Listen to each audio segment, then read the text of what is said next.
tous ceux de l'église que je n'ai pas encore salués et tous ceux qui sont sur le live. Ce matin, on reste dans l'atmosphère de l'amour du Christ. L'amour du Christ qui nous presse. Alors merci Seigneur, tu vis en nous et tu es au milieu de nous, Seigneur. Ce matin, viens nous enseigner par ta parole. Cette parole qui coule comme l'eau qui coule du fleuve du trône de la grâce, ou qui sort du torrent du temple. Nous sommes immergés jusqu'aux chevilles, jusqu'aux genoux, jusqu'aux reins, jusqu'à nous immerger entièrement dans l'eau de ton esprit. Seigneur, que ton esprit nous envahisse et que ton amour nous saisisse. Amen. Alors ce matin, donc on va rester dans cet amour, l'atmosphère de l'amour du Christ. Et le Seigneur m'avait donné une image. C'était l'image d'un pressoir. Et de beaux raisins étaient écrasés sous ce pressoir. Et plus les fruits étaient beaux, plus le jus ou le nectar sera délicieux. Un délice des cieux, si vous voulez. Le pressoir, je l'avais comparé au Saint-Esprit. Le Saint-Esprit extirpe et ressort le jus de ce qu'il y a de meilleur. Et ce qui n'est pas bon, on le jette.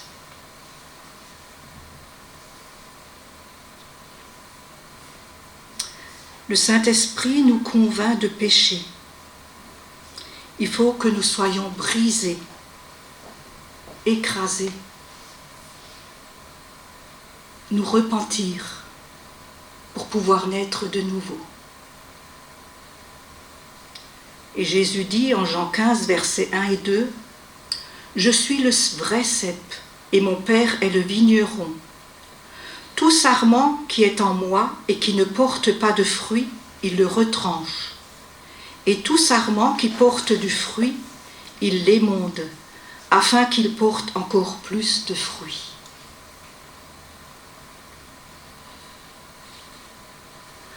Donc, dans notre vie, nous avons tous, sans exception, des choix à faire. Nous choisissons un métier, nous choisissons de fonder un foyer, ou on reste célibataire. Nous prenons des décisions, nous sommes constamment face à des choix. Nous pouvons choisir de marcher avec Jésus ou de ne pas marcher avec lui.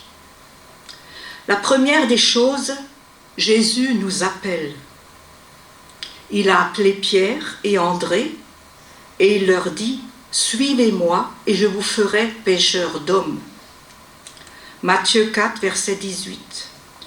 Au verset 21 et 22, il vit encore deux autres frères, Jacques, fils de Zébédée, et Jean son frère. Il les appela et aussitôt, ils laissèrent la barque et leur père et le suivirent. Matthieu 9, c'est l'appel de Matthieu. Jésus vit un homme assis au lieu des péagers et il s'appelait Matthieu. Il lui dit « Suis-moi ». Cet homme se leva et le suivit. En Jésus, il y avait une telle autorité et son regard était tellement doux que son visage dégageait, qui en dégageait, était irrésistible. N'y a-t-il pas des moments où Jésus nous éclaire, vous provoque et vous trouble? N'opposez pas de résistance et laissez-le opérer en vous le changement qu'il désire. Le péager percevait des impôts sur des marchandises en transit qui étaient prélevés pour le compte des Romains. Les Juifs qui exerçaient ces fonctions étaient haïs et méprisés du peuple. Et c'est parmi ces péagers que Jésus choisit l'un de ses apôtres. Entre Jésus et cet homme, il y eut comme un coup de foudre ou un déclic, car l'Évangile est une révélation de la miséricorde. La miséricorde de Dieu. Observez donc l'autorité de cet appel du Maître et l'obéissance immédiate du disciple.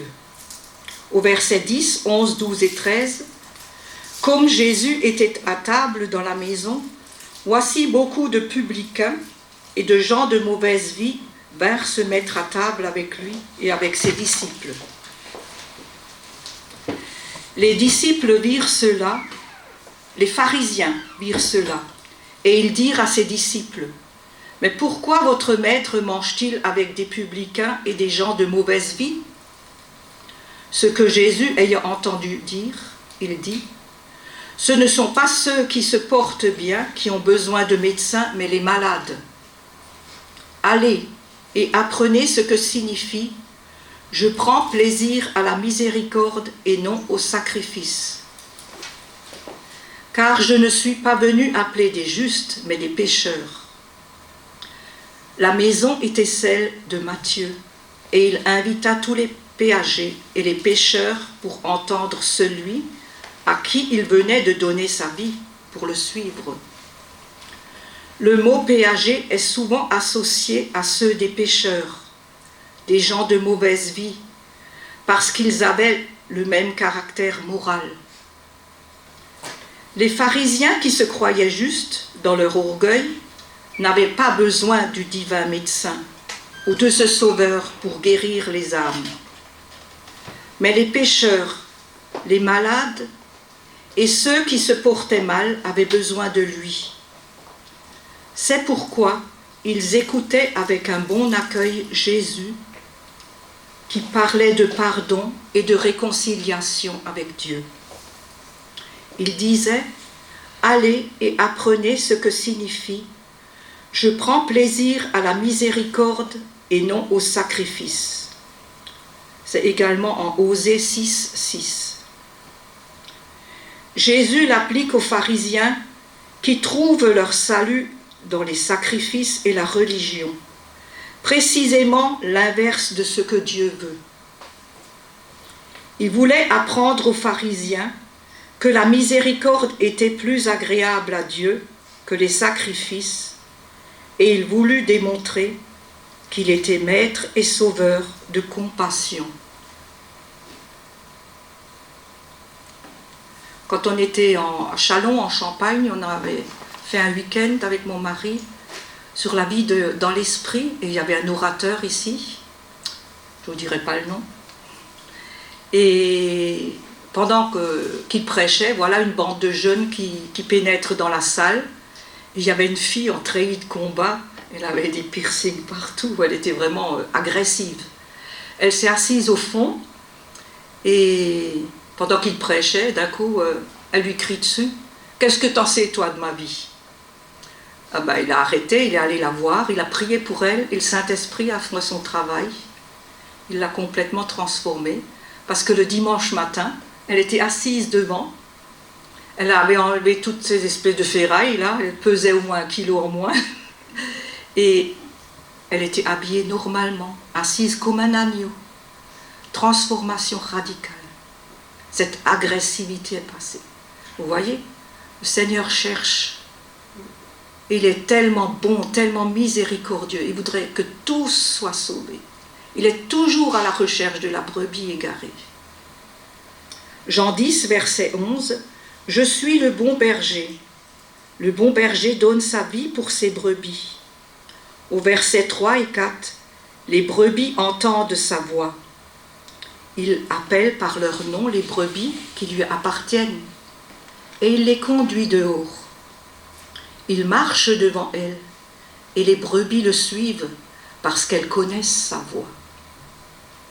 N'écoutez pas la voix du menteur qui veut vous induire dans la confusion, l'erreur et qui veut vous décourager. cela vaut la peine d'écouter la voix du bon berger. En Marc 8, verset 36, « Et que sert-il à un homme de gagner tout le monde s'il perd son âme ? Cherches-tu Dieu ? Veux-tu sincèrement le connaître ? Alors découvre-le à travers la parole de l'Évangile, de la bonne nouvelle. Jésus n'est ni un moralisateur, ni un juge. Il a payé de sa vie pour nous sauver des péchés et de la mort. Car l'amour de Christ nous presse. C'est en 2 Corinthiens 5, versets 14 et 15. L'amour de Christ pour nous, ce n'est pas notre amour pour lui, mais son amour pour nous. Il nous a aimés le premier. Et cet amour qu'il répand dans nos cœurs par le Saint-Esprit, unis à nos frères.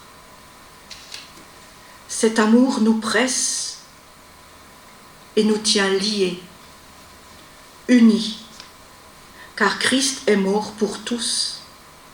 Tous sont donc morts, ce qui veut dire que par la mort de Christ, notre vieil homme a été crucifié pour que Christ puisse vivre en nous, afin que nous puissions devenir des nouvelles créatures. J'ai aussi vu un témoignage il n'y a pas longtemps d'un ex-musulman, un jeune. Il voulait se rendre intéressant et naturellement dire qu'il est un homme auprès de ses cousins et des filles qui le draguaient. Alors, il fumait de la drogue, il volait, enfin toutes sortes de choses. Et un jour, il y a un ami à lui qui était chrétien qui a dit, écoute, il lui parlait toujours de Jésus. Bon, il ne l'écoutait pas. Et un beau jour, il a dit, si tu veux, je vais prier pour toi. On va aller dans l'immeuble au 4e étage et on va prier pour toi. Et si tu veux, tu répètes les mots. Et au moment où il a prononcé le mot de Jésus, voilà qu'une lumière est venue sur lui.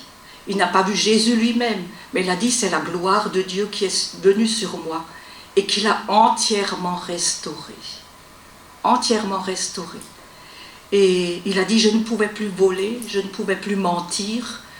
Je suis venue demander pardon à ma maman. Elle a dit mais qu'est-ce qui se passe ? Il a fumé de la drogue pour qu'il... Et à la fin du compte, elle est allée fouiller dans sa chambre et elle a trouvé une Bible. Vous voyez ce que Dieu peut faire. Il transforme vraiment la puissance. Ceux qui ont fait mourir le vieil homme ont été affranchis de l'égoïsme, du péché. Ce sont ceux qui ont reçu la vie. Il est évident que ces personnes qui ont reçu cette vie nouvelle désirent la consacrer à celui de qui ils l'ont reçue et qui a donné la sienne pour eux. Christ est ressuscité pour nous et cette résurrection est pour nous puissance de vie. Mais qu'est-ce que c'est que d'être une nouvelle créature ? C'est marcher en nouveauté de vie, une vie sous la conduite de l'Esprit, une vie toute abandonnée à la volonté de Dieu, une vie de communion, une vie sanctifiée, une vie de témoignage, une vie de disciple, attentive à la voix de l'Esprit Saint. Acte 2, verset 28. Tu m'as fait connaître les sentiers de la vie, tu me rempliras de joie par ta présence. Marchez, être conduit par le Saint-Esprit, et vous n'éprouverez aucun désir de la chair, parce que vous êtes des nouvelles créatures, et le vieil homme a été cloué à la croix. Éphésiens 5, versets 1 et 2. Devenez donc les imitateurs de Dieu, comme des enfants bien-aimés, et marchez dans la charité à l'exemple de Christ, qui nous a aimés et qui s'est livré lui-même. Pour nous, comme une offrande et un sacrifice de bonne odeur. En Éphésiens 4, verset 32, soyons bons les uns envers les autres, compatissants, vous pardonnant réciproquement, comme Dieu vous a pardonné en Christ. Il est aussi dit de marcher comme des enfants de lumière, en Éphésiens 5, verset 9. Car le fruit de la lumière consiste en toutes sortes de bonté, de justice et de vérité. Éphésiens 4, verset 30. N'attristez pas le Saint-Esprit de Dieu, par lequel vous avez été scellés pour le jour de la rédemption. Le Saint-Esprit qui habite en nous peut être triste ou même se retirer à cause du péché. Dans le psaume 51, il est bien marqué « Ne me retire pas ton Esprit Saint ». Alors veillons. Romains 8, versets 14 et 15 « Car tous ceux qui sont conduits par l'Esprit de Dieu sont fils de Dieu. Et vous avez reçu un esprit d'adoption par lequel nous crions « Abba, Père ». D'où l'importance d'être en connexion avec notre Père du ciel, pour qu'il nous attire à lui par des cordages d'amour. La psychologie du monde est toujours contraire à celle de Dieu, toujours en opposition. Être sous la loi, c'est être sous des jougs, des menaces, des condamnations. Tu n'as pas le droit de faire ci, tu n'as pas le droit de faire ça, voilà. Alors que vivre par l'esprit n'est que grâce, amour, joie, paix, liberté, car nous sommes revêtus de la justice de Christ, justification. Nous sommes rendus agréables à Dieu, dans laquelle nous marchons en obéissance, qui produit le bonheur au lieu de l'esclavage. On va aussi parler maintenant de l'amour de Christ, de Jésus.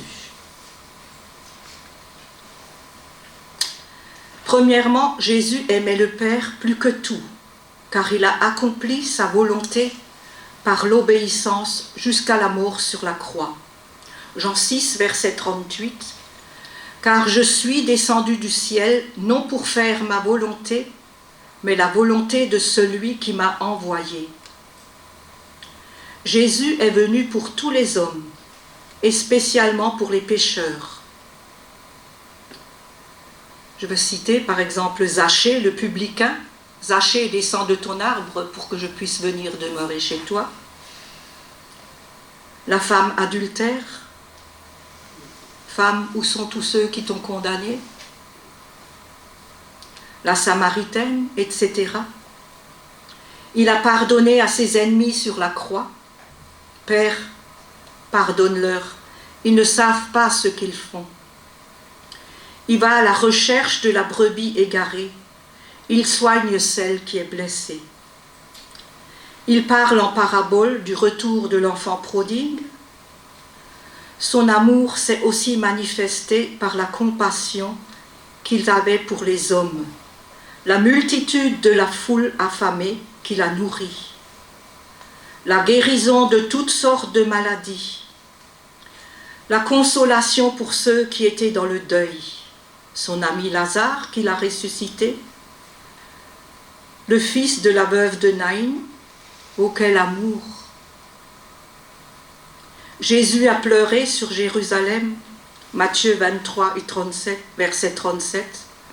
Jérusalem, Jérusalem, qui tue les prophètes et qui lapide ceux qui te sont envoyés.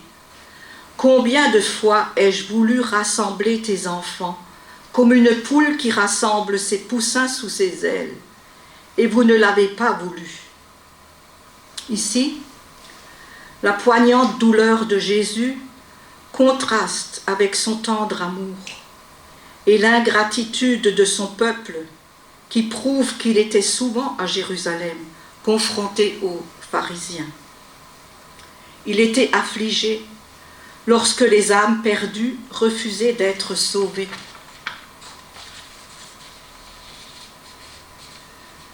Ce matin, Jésus frappe à la porte de ton cœur. Apocalypse 3, verset 20. Voici, je me tiens à la porte et je frappe. Si quelqu'un entend ma voix et ouvre la porte, j'entrerai chez lui, je souperai avec lui et lui avec moi. Alors, ne fais pas la sourde oreille. Ne dis pas que ce n'est pas pour moi. Si tu écoutes ce message, il est certainement pour toi. Mais laisse-toi saisir par son amour. Laisse-toi visiter par sa douceur. Tu te sens minable, indigne, pauvre. Lui, rien ne l'arrête. Dis-lui ta douleur, ta peine, ta médiocrité. Ô Jésus, transforme-moi. J'ai tant besoin de toi.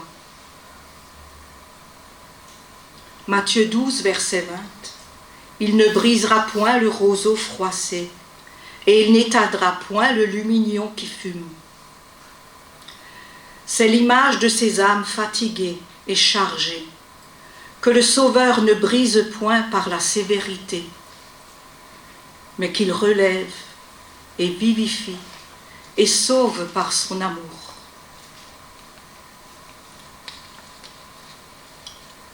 Un de mes livres préférés, c'est le Cantique des Cantiques. C'est un poème d'amour, avec un langage érotique, une allégorie. C'est la relation de Dieu avec son peuple. C'est la relation de Jésus avec son Église, ou encore tu peux l'attribuer pour toi. Mon âme soupire après lui, comme une biche soupire après les courants d'eau. Psaume 42, verset 2. Notre relation avec Christ ne consiste pas en une relation charnelle, mais avec un amour pur, véritable et puissant. Cantique des Cantiques, chapitre 7, versets 11 à 13. Je suis à mon bien-aimé, et ses désirs se portent vers moi. Viens, mon bien-aimé, sortons dans les champs, demeurons dans les villages. Dès le matin, nous irons aux vignes. Nous verrons si la vigne pousse, si la fleur s'ouvre, si les grenadiers fleurissent. Là, je te donnerai mon amour. Nous appartenons à l'amour de Christ et nous sommes assurés de sa fidélité. Au verset 12, la jeune fille invite son bien-aimé à le rejoindre pour aller ensemble dans leur environnement familier. Les champs, les vignes, la vigne pousse, la fleur s'ouvre, les grenadiers fleurissent. Tout cela symbolise la vie nouvelle qu'apporte le printemps dans le cœur. C'est une magnifique image. La vie du croyant devrait ressembler à un printemps éternel, vécu aux côtés de Christ. Cantique des Cantiques, chapitre 2, versets 10 à 13.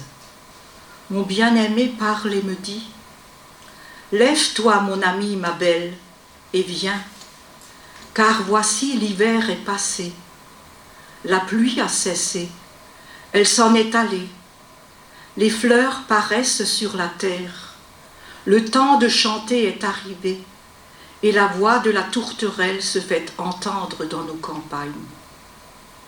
Le figuier embaume ses fruits, et ses vignes en fleurs exhalent leur parfum. Lève-toi, mon ami, ma belle, et viens. La voix la plus douce, celle de son bien-aimé, invite sa bien-aimée à venir.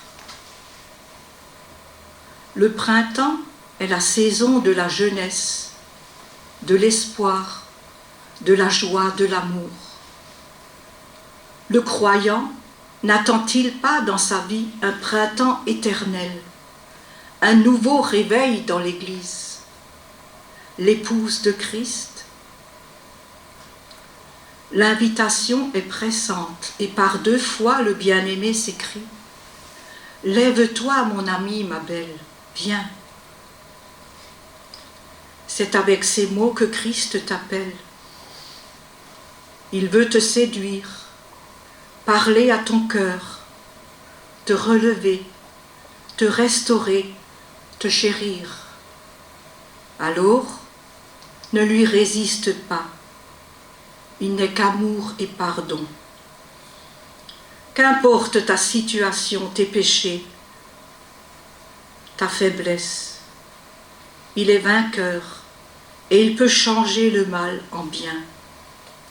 Alors, fais-lui confiance. Même si tu crois que tu es aux portes de la mort ou que tu es dans le précipice, fais-lui confiance. Je vais vous raconter une histoire aussi. C'est l'histoire, je ne sais pas si vous connaissez Sadou.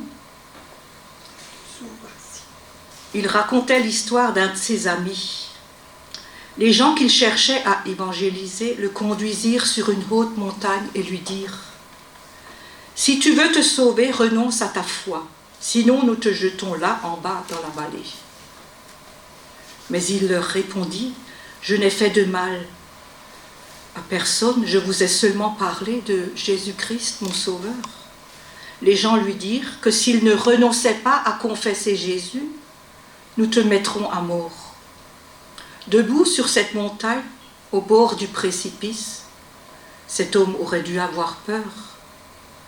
Mais il éleva ses yeux vers le ciel et s'écria « Mon Dieu, je remets mon esprit entre tes mains. » Alors ils le jetèrent en bas et le lapidèrent. Et un grand miracle se produisit. Cet homme dangereusement blessé avait perdu connaissance, mais il resta vivant. Au bout d'une demi-heure, il souleva sa tête endolorie et il était couvert de sang, sans force pour se mettre debout. Et il se disait « Mais tout le monde m'a abandonné, il n'y a personne pour me venir en aide. » Une voix bien douce lui répondit « Tout le monde t'a abandonné, mais je suis toujours avec toi. » Il vit un homme qui était venu à son secours. Il s'approcha, le plaça contre le rocher et alla lui chercher de l'eau. Et le blessé lui dit « Je te remercie, tu es venu me secourir avant que je meure. » Il sentait pourtant la présence de Dieu, mais ne comprenait pas qui était cet homme. Il n'y avait là ni verre ni vase pour apporter de l'eau, mais l'homme fit boire le malade dans ses 2 mains réunies. Il le fit boire à 2 reprises, et la 3e fois le blessé vit les trous dans les mains. Alors, saisi de surprise, et reconnaissant celui qui était venu à son secours, il s'écria « Mon Seigneur et mon Dieu !» Et il tomba à ses pieds. « Je croyais que tu m'avais abandonné, mais tu es avec moi. » L'homme disparut bientôt et le blessé était guéri. C'était un miracle éclatant, car cet homme, au seuil de la mort, a été ramené à la vie. Il remonta jusqu'au village, et les gens, le croyant mort, furent tout étonnés, et il leur dit « J'étais presque mort en effet, mais mon Sauveur est vivant, et je vis aussi. » Nous voyons là que Christ n'est pas seulement un homme, mais il est Dieu. Et il s'est fait homme pour nous sauver. Jésus peut te sortir du précipice, même si tu es aux portes de la mort. Il est à tes côtés. Alors fais-lui confiance. Romains 8, versets 37, 38 et 39. Mais dans toutes ces choses, nous sommes plus que vainqueurs par celui qui nous a aimés. Car j'ai l'assurance que ni la mort, ni la vie, ni les anges, ni les dominations, ni les choses présentes, ni les choses à venir, ni les puissances, ni la hauteur, ni la profondeur, ni aucune autre créature ne pourra nous séparer de l'amour de Dieu manifesté en Jésus-Christ notre Seigneur. Amen. On va prier. Seigneur, que ce matin notre cri vienne jusqu'à toi, que notre prière soit comme un cri, Seigneur, qui monte du fond de nos entrailles.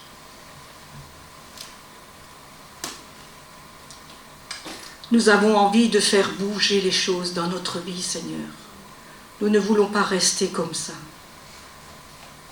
Ton amour couvre une multitude de fautes et ton pardon les efface.